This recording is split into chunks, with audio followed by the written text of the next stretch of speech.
कि अभी हमारा भगवान से जो संबंध है वो दृढ़ नहीं हुआ। आप ध्यान दें, आप सोचेंगे ये तो बहुत ऊपर की बात है। ये ऊपर की बात नहीं है। संबंध भगवान के भजन से दृढ़ हो जाता है, फिर नाम जप का आश्रय मिल जाता है। आपका आश्रय ही होगा नाम, निश्चित मानिए। आपकी वृत्ति नाम जप को छोड़ के जाएगी ही नहीं अगर हमारा संबंध दृढ़ हो जाए। ये आएगा ही नाम जप से। आप ध्यान देंगे, जब संसार में आप देखेंगे किसी भी व्यक्ति को, चाहे वो पुरुष हो या महिला हो, जब आप उसको रूप देखकर आकर्षित होते हैं और बहुत काल के बाद अगर उसका रूप बाधित हो जाए किसी रोग से या जैसे भी, तो जो आपका आकर्षण था आप देखेंगे वो चला गया। आप ये व्यवहार में देखेंगे। ऐसा इसलिए होता है कि हमने रूप से प्रेम किया था, स्वरूप से नहीं, क्योंकि स्वरूप का हमें बोध नहीं। और वहीं आप देखेंगे जहाँ जो आपके संबंधित लोग हैं, शरीर से संबंध रखने वाले भाई बहन, स्त्री, माता पिता, पुत्र जो भी हैं, उनमें आप देखेंगे चाहे वो रूपवान से कुरूप हो जाएं, कोई बीमारी लग जाए, कुछ भी हो जाए, आप देखेंगे आपका आकर्षण कम नहीं होगा और बढ़ जाएगा। वहाँ पे आपके हृदय बहुत ही आप चिंतित हो जाएंगे, आपका और भाव बढ़ जाएगा, सेवा का, रुचि का, प्रेम का। ये संबंध के कारण, क्योंकि वहाँ कोई न कोई रिश्ता है और हर एक रिश्ता एक संबंध रखता है। इसी प्रकार हम भगवान के नित्य संबंधी हैं, हम उन्हीं के ही अंश हैं। और इस बात की जागृति भजन से ही होती है, नाम जप से ही होती है। इसीलिए मैं कई बार कहता हूँ कि भगवान का भजन भीतर का सिस्टम ठीक करता है और वो कोई जान नहीं पाता। जो नाम जापक होता है वही अनुभव करता है। आप बाहरी स्वरूपों को मत देखिए कि इसके पास इतना धन आ गया या जब से नाम जप किया तो इसका धन चला गया। ये सब प्रारब्ध के अधीन होता है। नाम जप को जो उसका अंतःकरण है, अंतःकरण का पवित्र हो जाना, और जो भी उसने अभी तक विषय भोगे हैं उन विषयों का विस्मरण हो जाना। आप देखेंगे जब अधिक संख्या में आपके नाम जप होंगे तो आपको ये लगेगा कि मेरे अंदर जो जो भी बुरी प्रवृत्तियाँ थीं वो कहाँ गायब हो गई। लेकिन एक ध्यान रखना, साधक एक बात पर बहक सकता है कि उसे लगता है कि मेरे भीतर अब कोई काम विकार नहीं, कोई क्रोध विकार नहीं, इसका उसके भीतर अहम आ जाता है।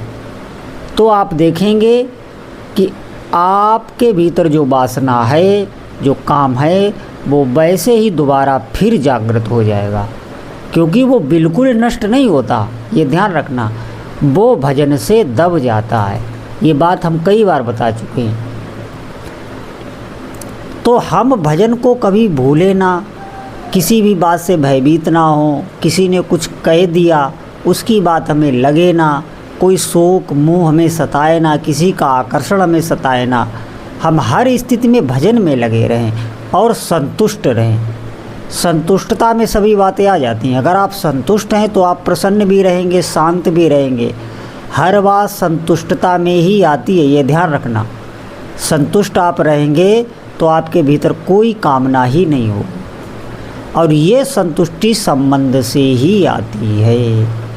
जितना आपका संबंध बढ़ेगा आपके भीतर संतुष्टता आएगी, एक तृप्ति आएगी, और फिर आप भजन भी करेंगे तो हमारा नाम जप में प्रेम हो जाए, हमें भगवान के चरणों की भक्ति मिल जाए, हमें भगवान की सेवा का अवसर मिल जाए। इसको बढ़ाने के लिए आपके भीतर भक्ति होगी।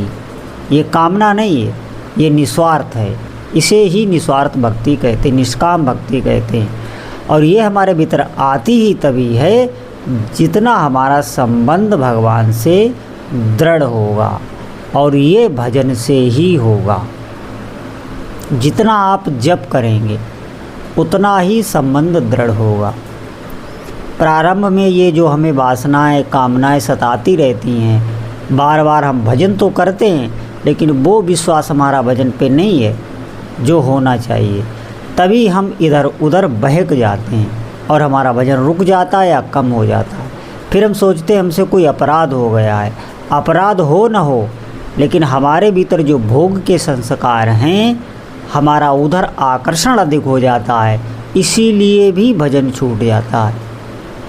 तो हर वृत्ति में भले ही आपके भीतर आकर्षण आ रहा है, लोभ आ रहा है, मोह आ रहा है, काम आ रहा है, वहाँ पे बस एक ही सावधानी रखनी है कि हम नाम ना छोड़ें। नाम जप को किसी भी स्थिति में छोड़ना नहीं है, इसका अभ्यास दिन ब दिन बढ़ाना है।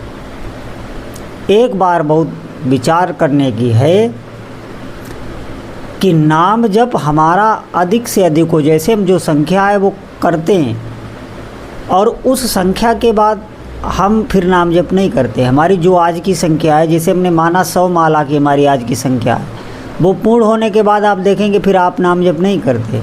आपका एकदम जैसे नहीं एक काम से छुट्टी हो गई, ऐसे हमें छुट्टी मिल जाती है, ऐसा नहीं है। आपको संकल्प बनाना होगा बड़ा। जैसे आप 1 करोड़ का या 11 लाख का या 21 लाख का ये संकल्प लें और उस संकल्प लेके आप भजन करें। तो जैसे आपने आज 50 माला की तो उसके बाद भी आपको माला करने का चाव बना रहेगा, क्योंकि अब आपका नित्य का संकल्प नहीं है 100 माला का, आपका संकल्प हो चुका है 1 करोड़ माला का या 1 करोड़ नाम जप का। तो बड़ा संकल्प बनाएं। भले ही माला से अगर हम ना गिनती कर पाएँ तो हमें काउंटर ले लेना चाहिए। नाम जप का जो काउंटर आता है हमें उससे जप करना चाहिए। और हमारी जब संख्या पूरी हो जाए, जितनी भी आप निश्चित करें 50,000 1 लाख, वो हम कहीं सुरक्षित जगह पे लिख लें जहाँ हमारी सुरक्षित रखी रहें। लेकिन संकल्प हमें बड़ा ही बनाना चाहिए, ये ध्यान रखना। तो उससे क्या है, जो आपके दैनिक माला हैं, जो आप रोज़ माला करते हैं, रोज़ जो संख्या हैं, उसके बाद भी आपका नाम जप का चाव बना रहेगा, तभी अभ्यास दृढ़ होगा। एक बार अगर हमारी जिह्वा को नाम जप का रस मिल गया तो निश्चित मानिए आप नाम जप किसी भी स्थिति में छोड़ नहीं पाएंगे, क्योंकि नाम जप से जो जीव को शांति मिलती है, जो अभी तक उसे कहीं मिले ही नहीं और है भी नहीं, ये ध्यान रखना, तभी वो छोड़ नहीं पाता। क्योंकि हमने भौतिक सुख तो भोगे हैं, देखे भी हैं, लेकिन जो आध्यात्मिक सुख है, जो नाम जप का सुख है, वो हमें नहीं पता, वो हमें जप करने से ही अनुभव होगा। इसलिए वर्तमान समय को अधिक से अधिक जप में लगाएं, अधिक से अधिक नाम जप करें।